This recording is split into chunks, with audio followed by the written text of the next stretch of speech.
Hello students, कैसे हैं आप सब लोग। आई होप अभी तक आप लोगों ने काफी कुछ अच्छे से रिवाइज कर लिया होगा। एंड एक क्वेश्चन 6 नंबर में क्लास लास्ट 2 ईयर से सीबीएसई पूछ रही है, जो कि एक केस बेस्ड क्वेश्चन। आपको पूरा का पूरा एक केस दिया रहेगा, जो कि आखिरी क्वेश्चन होगा। बेसिकली इंडियन इकोनॉमिक डेवलपमेंट में ज्यादा चांसेस है उस टॉपिक से आने का। तो मैं तुम्हें जितने भी पॉसिबल क्वेश्चंस हैं और क्लास उसको कैसे अटेम्प्ट करना है, कैसे रीड करके आंसर देना है, वो सारा कुछ बताऊंगा इस क्वेश्चन इस पूरी वीडियो के अंदर। एंड एक बात और कहूंगा, केस बेस्ड क्वेश्चन से घबराना बिल्कुल भी मत। आप सबसे पहले क्वेश्चन को रीड करना, जो क्वेश्चन है ना उसको रीड करना। कई बार ऐसा होगा डायरेक्ट उसको रीड करके ही आप आंसर समझ जाओगे, बट फिर भी एक बार आप पूरा का पूरा केस पढ़ना, और हो सके क्लास कुछ लाइन आप वहां से कनेक्ट करके लिखोगे ना, तो ज्यादा नंबर मिलेंगे। तो केस बेस्ड क्वेश्चन की रिक्वेस्ट थी सारे बच्चों की, तो आज क्लास उस सारे के सारे केस बेस्ड क्वेश्चन को भी हम लोग खत्म कर लेते हैं। तो एक एक करके जितने भी केस बन सकते हैं वो सारे के सारे मैं यहाँ पे डिस्कस करता हूँ। As per the following news published in the company in the class Economic Times on 26 December 2021, the Reserve Bank of India has sold government security. RBI ने क्लास 8,710 करोड़ की सिक्योरिटीज को सेकेंडरी मार्केट में बेचा है over the last 4 weeks. यानी कि RBI securities को बेच रही है जनता को, तो जनता से पैसे ले रही है। याद है ओपन मार्केट ऑपरेशन में गवर्नमेंट की सिक्योरिटी आरबीआई सेल करती थी पब्लिक को, और पब्लिक से क्लास पैसे ले लेती थी ताकि वो डिमांड कम करे।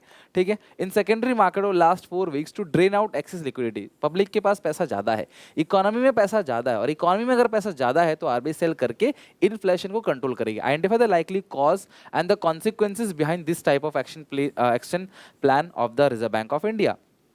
तो इससे क्या होगा, इन्फ्लेशन कंट्रोल हो जाएगा, पब्लिक के पास जो पैसा है वो क्लास ब्लॉक हो जाएगा, पब्लिक उस पैसे से गवर्नमेंट की सिक्योरिटीज को खरीदेगी, पब्लिक पेमेंट करने के लिए बैंक अकाउंट से पेमेंट करेगी, तो बैंक के पास अवेलेबिलिटी ऑफ क्रेडिट कम हो जाएगा, बैंक इकोनॉमी में लोन कम देगा, और ये जो एक्सिस लिक्विड है इकोनॉमी के अंदर वो क्या हो जाएगा क्लास, वो वाइप्ड आउट हो जाएगा। राइट, तो इसका ये आंसर आपको लिखना है, अपनी ओन लैंग्वेज में बना के लिख सकते हो। कोई स्टैंडर्ड आंसर नहीं होता इन केस बेस्ड क्वेश्चन का, आप अपने हिसाब से अपने तरीके से इनका आंसर्स बना बना के लिख सकते हो। Next is second question. Read the following text carefully. Discuss briefly the relevant function of the central bank indicated.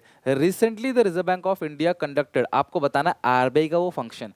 Recently, Reserve Bank of India conducted a statutory inspection for supervisory evaluation against a commercial bank.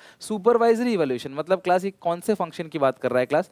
ये कर रहा है supervisory bank. ठीक है, supervisory bank, यानी कि reserve bank of India class एक supervisory bank की तरह क्लास बिहेव करता है, सुपरवाइजर की तरह सारे के सारे कमर्शियल बैंक के ऊपर नजर रखता है।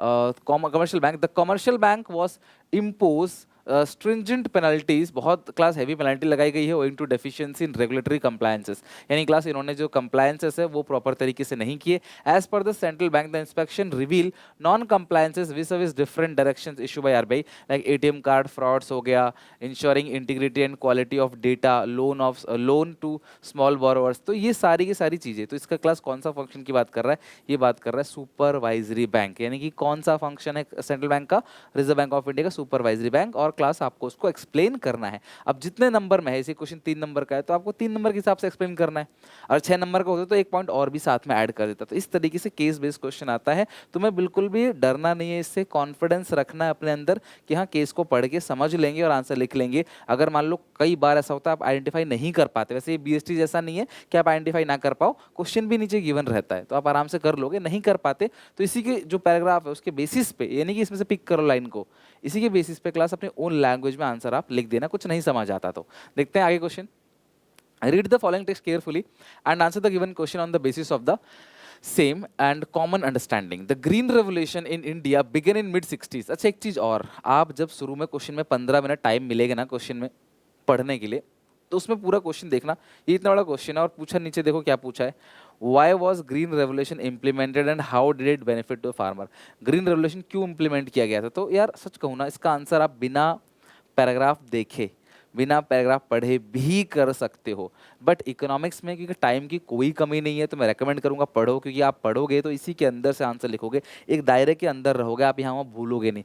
ओन लैंग्वेज में बना के लिखते हो तो ग्रामेटिकल मिस्टेक हो सकती हैं, लाइन सही से ना लिख पाओ, तो इसके अंदर से लिखोगे तो ज़्यादा बेहतर रहेगा, तो पढ़ के लिखना। तो पहला क्या पूछा है, ग्रीन रेवोल्यूशन को क्लास क्यों इंप्लीमेंट किया गया पहले स्टेप में, फिर दूसरे पैराग्राफ में लिखना है क्लास इसने फार्मर्स को कैसे फायदा पहुंचाया, ठीक है, यानी कि क्यों इंप्लीमेंट किया गया और फार्मर को कैसे फायदा पहुंचाया। Justify the following statement with a valid explanation. Green revolution enable the government to procure sufficient food grain and build its stocks to be use for during the time of shortage, यानी कि buffer stock. कुल मिला के वो यही कह रहा है कि आपको बताना है क्लास एक आर्ग्यूमेंट के साथ कि ग्रीन रेवोल्यूशन से बफर स्टॉक कैसे क्रिएट होता है उसके बारे में बताना है, ठीक है। तो ये बता दोगे क्लास आप, बट पैराग्राफ रीड कर लेते हैं।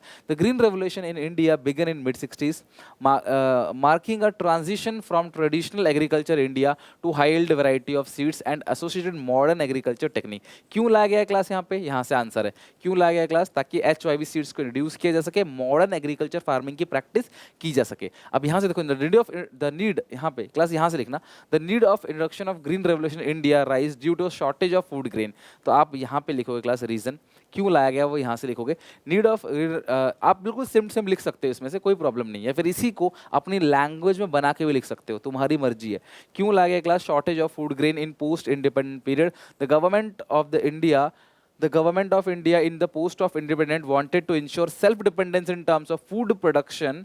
Such efforts coincide with the development of high-yielding variety seeds of wheat developed by Dr. Norman and his associates in Mexico। तो क्लास डॉक्टर नॉर्मन जो क्लास यहाँ पे मैक्सिको में इन्होंने इन्वेंट किया था HYV सीड्स के लिए, तो आप यहाँ पे लिख सकते हो यहाँ तक या इससे पिछले वाले फुल स्टॉप तक आप लिख सकते हो, इसलिए रिड्यूस करना पड़ा। और दो चार लाइन आप अपनी भाषा में लिख देना क्योंकि 6 नंबर क्वेश्चन है।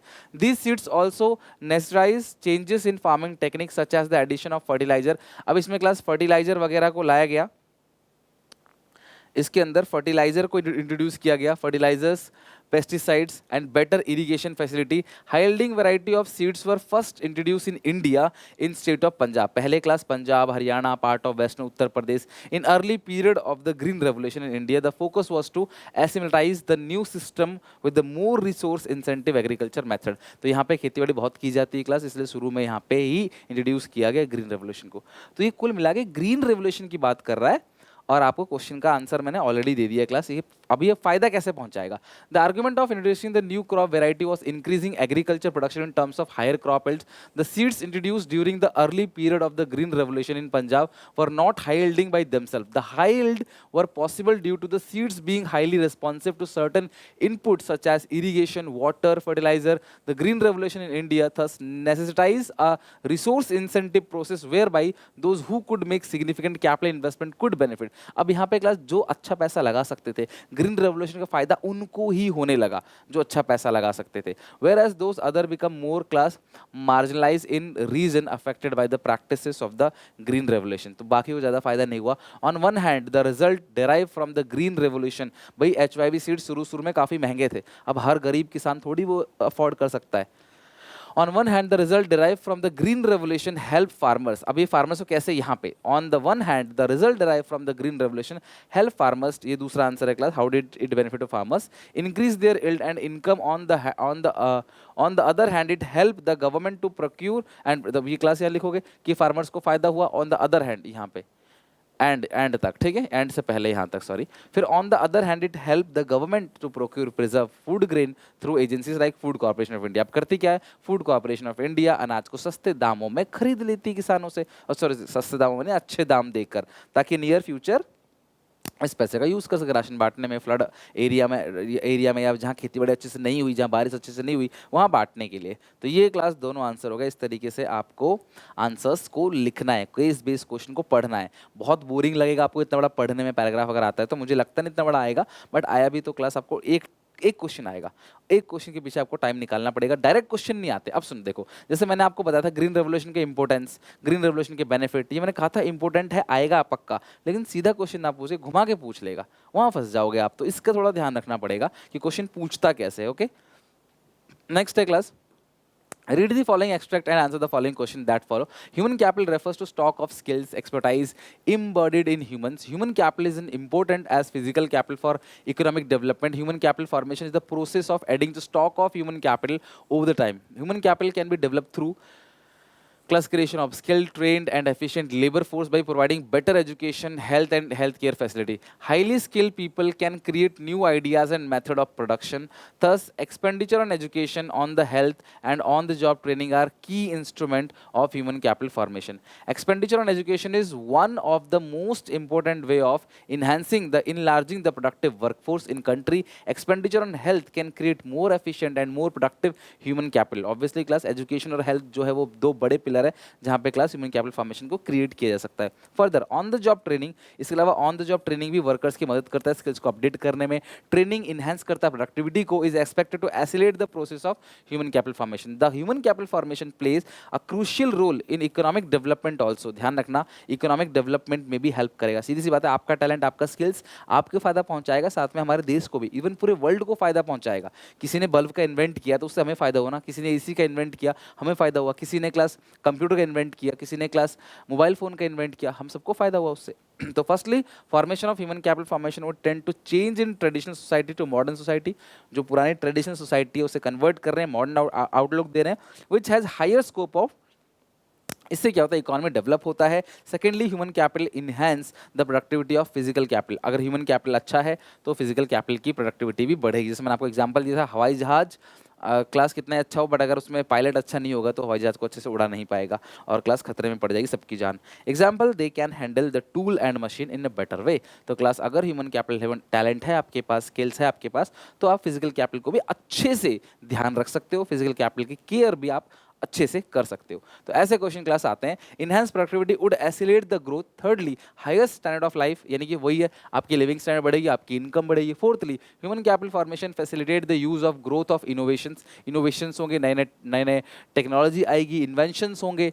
उसके बाद human capital formation increase the rate of participation. Human capital formation class economy में इक्विटी लेके आएगा, पार्टिसिपेशन बढ़ाएगा. Higher the rate of participation, greater is degree of economic equality in society, जो मैंने बोला. Finally, investment in human capital formation, larger return, and the return on this type of investment far outweighed its input cost. आपकी पढ़ाई लिखाई में घर वाले इतना पैसा खर्च करते हैं, उनको पता है कि आप जब क्लास टैलेंटेड बन जाओगे, जब आपकी क्लास सक्सेसफुल बन जाओगे तो ये पैसा कुछ नहीं है, क्लास महीने 2 महीने में कमा के आराम से निकाल दोगे. For example, training of the workers increase their productivity which ultimately leads to overall increase in production. अगर आप वर्कर को ट्रेनिंग देते हो तो वर्कर प्रोडक्टिविटी को बढ़ाएगा, उससे तुमको ही फायदा होगा, ज्यादा सामान बन पाएगा. तो अल्टीमेटली फायदे बहुत हैं उसके. There are several problem of formation of human capital formation. Problem बहुत सारा है. On the job training should be provide to working population to create a productive human capital formation. अब पूछा क्या है, human capital formation instrument of economic changes. तो yes, आपको बताना है क्लास, इकोनॉमी में चेंजेस होगा, लोग ग्रोथ करेंगे, नई नई टेक्नोलॉजी आएगी, इक्विटी बढ़ेगा, पार्टिसिपेशन बढ़ेगा. इन्हीं को क्लास अभी नहीं, ये पूरा उतार दो. हाँ, नहीं आता, मजबूरी है, अगर नहीं आता तो आप पूरा उतार दो, चलेगा. लेकिन क्लास अगर आपको थोड़ा बहुत बना के लिखना आता है तो आप अपनी लैंग्वेज में बना के लिखना, जो पॉइंट्स है उसको समअप कर देना. पूरा का पूरा क्रॉप करके लिख दोगे तो वो ज़्यादा सही नहीं है. ह्यूमन नहीं आता तो क्रॉप करके लिख देना पूरा. Human capital faces a lot of problem explain. तो जहाँ पे प्रॉब्लम की बात करी गई है, जैसे class human capital formation problem क्या है, लैक ऑफ मनी.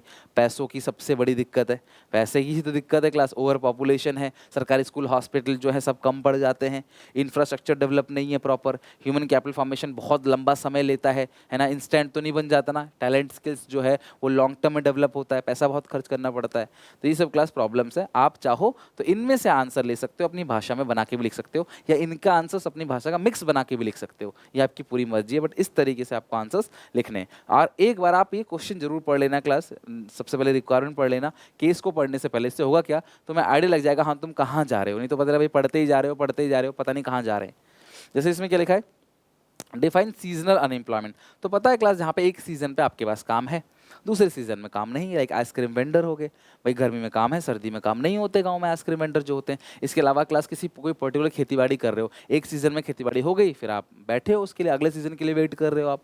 नेक्स्ट है हाउ कैन बी रिमूव. तो क्लास कुछ ना कुछ एक्स्ट्रा काम करना चाहिए, लाइक डाइवर्सिफिकेशन, हॉर्टिकल्चर, पोल्ट्री हो गया, फिशिंग हो गया क्लास, इसके अलावा डेयरी का काम हो गया. कुछ ना कुछ एक्स्ट्रा काम करके उसको रिमूव किया जा सकता है. ये तो हमने सोचा. अब देखते हैं इन्होंने क्या लिखा है. Read the following article and the news. ये क्या है क्लास, एक क्वेश्चन कुछ अराइज होता है. Seasonal unemployment occur at different point every year because of seasonal pattern that impact the job. This applicable to employment that are based on seasonal changes and is operational only during a particular season in a year. मतलब इस काम को एक season में ही कर सकते हैं. Some example include fruit pickers, holiday related job, tourism का जॉब होता है जो जिसमें पीक सीजन है तो उनको काम मिलता है, फिर तो नहीं होता उसमें काम। Therefore such sectors offer employment opportunity to the workforce involve in only for a particular period of time. People engage in activity under these sectors may remain unemployment during the off season. तो off season में वो लोग बेरोजगार हो जाते हैं, जैसे घूमने जाते हैं मनाली, लेह लद्दाख, तो भाई दिसंबर जनवरी फरवरी और ये सब में बंद रहता है वो, तो वहाँ पे बेरोजगार हो जाते हैं, अपने घर आ जाते हैं वहाँ के लोग जो होटल वोटल चलाते हैं वो सब। पीपल इंगेज, हाँ, seasonal unemployment is common in case of industries producing seasonal goods. For instance, in India during festive season of wedding season in India, festive season, wedding season, unemployment rate fall a result of demand of labor that can help with all the arrangement required during the various rituals taking place. तो आपके इस हिसाब से आपको seasonal unemployment के बारे में बताना है। तो अगर सीधा सीधा क्वेश्चन होता तो भी आप लिख देते, लेकिन हाँ इन्होंने केस दे दिया और तुम इस केस को देख के घबरा जाते हो और आंसर नहीं लिख पाते। तो केस बेस्ड क्वेश्चन सबसे आसान है क्योंकि तुम अपनी लैंग्वेज में बना के आंसर लिख सकते हो। क्वेश्चन जो तुमको पूछा है क्लास बिना इसको पढ़े भी तुम इसको लिख के आ सकते हो, नंबर तब भी पूरे मिलेंगे। बट पढ़ के लिखोगे तो आप इन चीज़ों के रेफरेंस में बात करोगे, इनके इर्द गिर्द घूमोगे, जो कि बहुत अच्छे मार्क्स आपको देगा। Read the following text carefully, answer the given questions on the basis of the same. अब ये क्लास क्वेश्चन क्या पूछ रहा है इसके अंदर, व्हाट इज ग्लोबलाइजेशन। अब बताओ क्या है globalisation. What was the immediate crisis which lets India to change the economic, क्या क्या प्रॉब्लम आई थी इसकी वजह से क्लास इकोनॉमिक पॉलिसी 1991 यानी कि न्यू इकोनॉमिक रिफॉर्म्स को लाना पड़ा। पढ़ते हैं आगे लिखा है क्लास इसमें। हाँ, the economy in India had undergone significantly policy shift the beginning of 1990. This new model 1990 से पहले क्या करते थे क्लास कि भाई सारी चीज़ सरकार अपने हाथ में रखेगी। 1991 में अचानक से क्या हुआ, सारी चीज़ जो है वो दे दिया जुलाई 1991 में, प्राइवेट के हवाले कर दिया, रूल रेगुलेशन लाइसेंस सब खत्म कर दिया, बाहर से कंपनियों को बुलाने लगे, पहले भगा रहे थे आप, बाद में बुलाने लगे। This new model of economic reforms is commonly known as LPG or liberalization, privatization, globalization. The primary objective of this model was to make the economy India the fastest developing economy in the globe with capabilities that help in match with the biggest economies of the world. The concept of liberalization, globalization and privatization are actually closely related to one another. सब एक दूसरे से जुड़े हुए हैं। The LPG phenomenon was first initiated in Indian economy in 1990 when the Indian economy experienced a class severe crisis. बहुत crisis थे, reason आपको पढ़ा ही रखा है मैंने। हमारे ऊपर कर्जा बहुत ज़्यादा था, फिजिकल डेफिसिट बहुत ज़्यादा था, फॉरेन एक्सचेंज रिजर्व कम था, बैलेंस ऑफ पेमेंट नेगेटिव था, है ना, एक्सपेंडिचर इंटरेस्ट एक्सपेंडिचर बहुत ज़्यादा था, इन्फ्लेशन बहुत ज़्यादा था।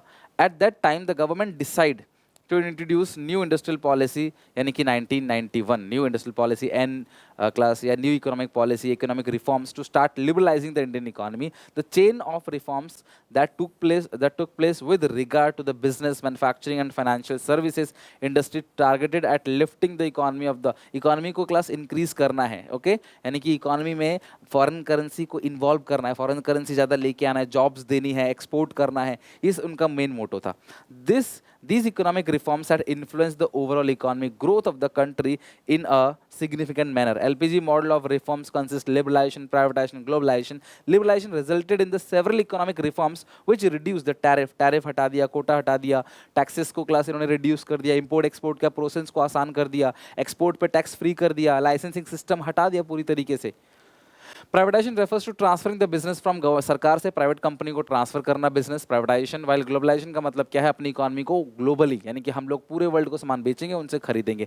This policy aim to build a foreign exchange reserve आ गया, हमारी इकोनॉमी का ग्रोथ हुआ। Also propose to convert the Indian economy into market economy. फिर हमारी इकोनॉमी क्लास कैसी बनी, मार्केट इकोनॉमी, जहाँ पे डिसीजन प्राइवेट प्रोड्यूसर्स और गवर्नमेंट दोनों मिलके लेंगे। फ्री रेस्ट्रिक्शन खत्म कर दिया। Lastly the motive was to increase private players in all sectors. हर जगह प्राइवेट को एंट्री मिल गई क्लास, अब तो ट्रेन भी प्राइवेट कंपनियां चलाएंगी। ये क्लास किसके बारे में बात कर रहा है, लिबरलाइजेशन, प्राइवेटाइजेशन, ग्लोबलाइजेशन। बस इन्होंने पूछा क्या है ग्लोबलाइजेशन, तो ये रहा क्लास, उसका मतलब यहाँ पे लिखा हुआ है, इसको लिख देना। और क्लास आपको बताना है क्यों लाना पड़ा रिफॉर्म्स को, तो रीजन तो मैंने बता ही दिया क्यों लाना पड़ा रिफॉर्म्स को, उसमें से क्लास 3-4 रीजन लिख देना depending upon marks. Next, read the following text. अभी ये क्लास है डिमोनेटाइजेशन के ऊपर।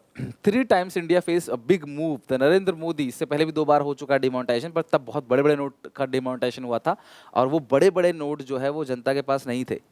जनता के पास छोटे छोटे नोट थे, तो बड़ा नोट बंद हो गया तो कोई दिक्कत नहीं, जनता को कोई दिक्कत नहीं आई। लेकिन इस बार इन्होंने 500 और 1000 के नोट को बंद कर दिया। While people were allowed to exchange their old note of valid currency, deposit the money और withdraw certain amount from the ATM. शुरू में 2000 की लिमिट थी, आप बैंक में कितना ही पैसा जमा करो निकाल सकते हो 2000। The move saw unprecedented lines outside the bank, बहुत लंबी लंबी लाइन लग गई बैंक के बाहर अपने नोट्स को कन्वर्ट कराने के लिए, बिकॉज क्लास 500 और 1000 के नोट लगभग 86-87% ऑफ टोटल मनी थी। मतलब 100 नोट अगर देश के अंदर है तो 86 नोट वापस खिंच गए थे, सिर्फ 14 नोट ही बचे थे। The move to make currency illegal overnight has however happened the earlier both times with the view of interrupt black money, deal the tender black money, black money वगैरह को खत्म करने के लिए, इलीगल हवाला का पैसा, इसके अलावा क्लास जो करप्शन है उसे खत्म करने के लिए, और टैक्स की चोरी जो है लोग कर रहे हैं, क्लास टैक्स इवेजन कर रहे हैं उसको पकड़ने के लिए, इन सब चीज़ों के लिए क्लास डिमोनेटाइजेशन लेके आया।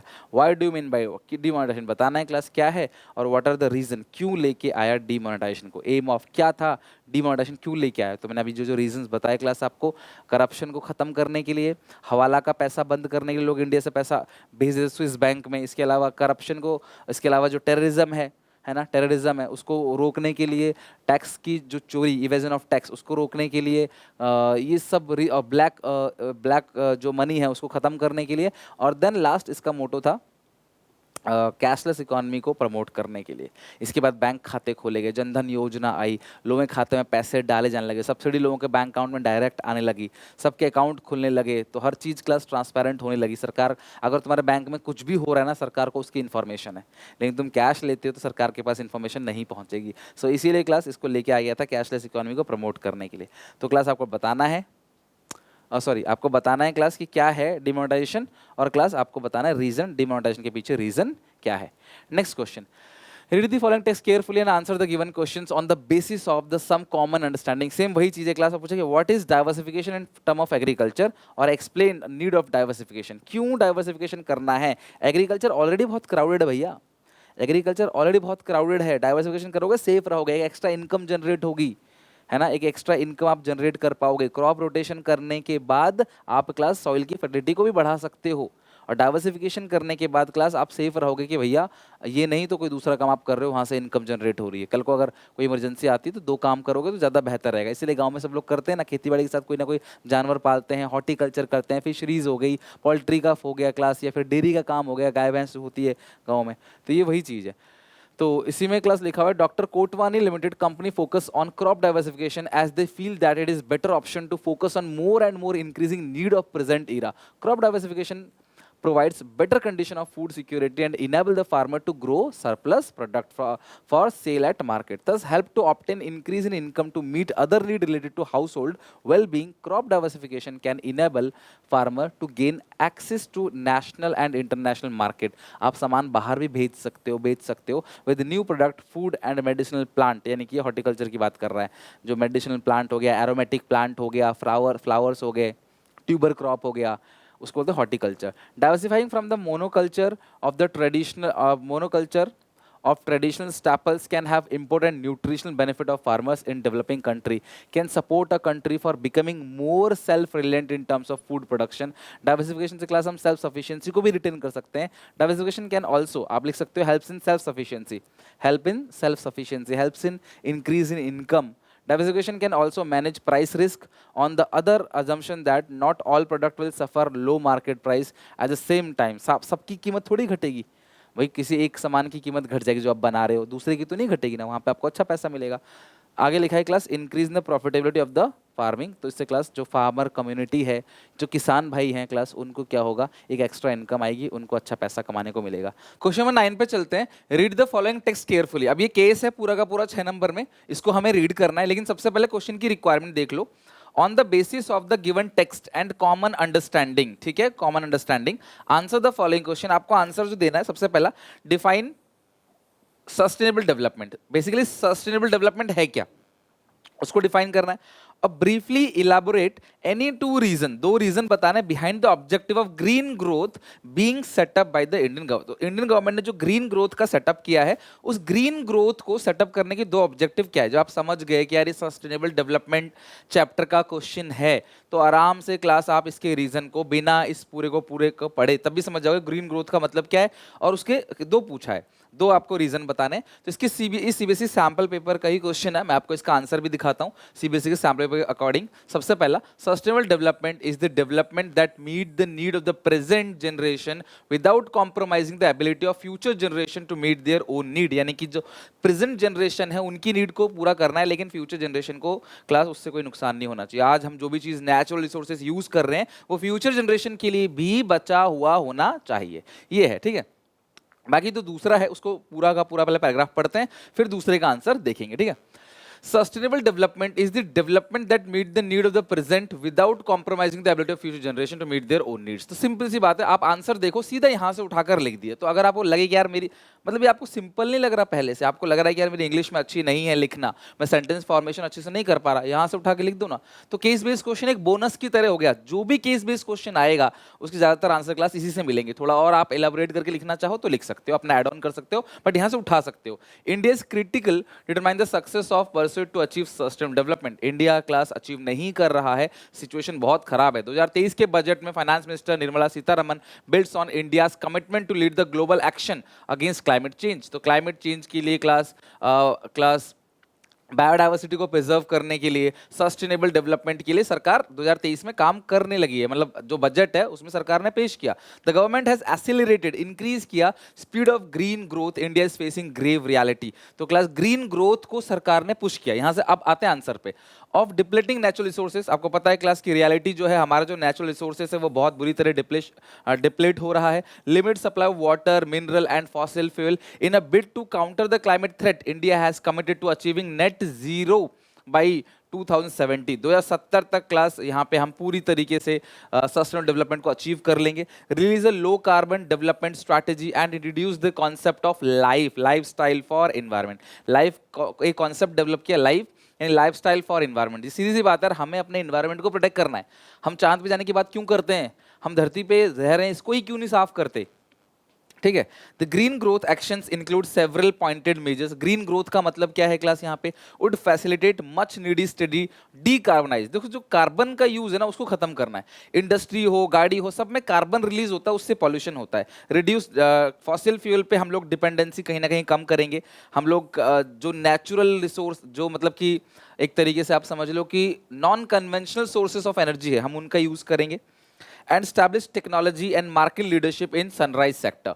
तो इसमें क्लास हम मार्केट लीडर बनेंगे। For instance all allocations, the allocation of 35,000 crore of priority capital investment towards achievement of net zero by 2070 and clean energy transition ensure the countries energy security. The outlay of 19,700 crore for the green hydrocarbon mission will mobilise a green hydrocarbon production capacity of 5 metric million ton by 2030। आपको पता है कि बहुत सारा जो बिजली बन रहा है आजकल वो थर्मल पावर प्लांट में बन रहा है, जो बहुत ज्यादा फॉसिल फ्यूल को बर्न करता है, उससे कार्बन एमिट होता है। तो उसको भी कहीं ना कहीं रिप्लेस करने की बात चल रही है। गाड़ियों का तो पता ही होगा, पेट्रोल की गाड़ियां बंद होने वाली हैं क्लास। उसके बाद जो आजकल इलेक्ट्रिक कार जो है वो चल रहा है, right. Moreover, the encourage of optimum use of wetlands, enhance biodiversity, carbon stock, ecotourism opportunity, and income generation for local communities. The Amrit class Dharohar scheme will be implemented over 3 years.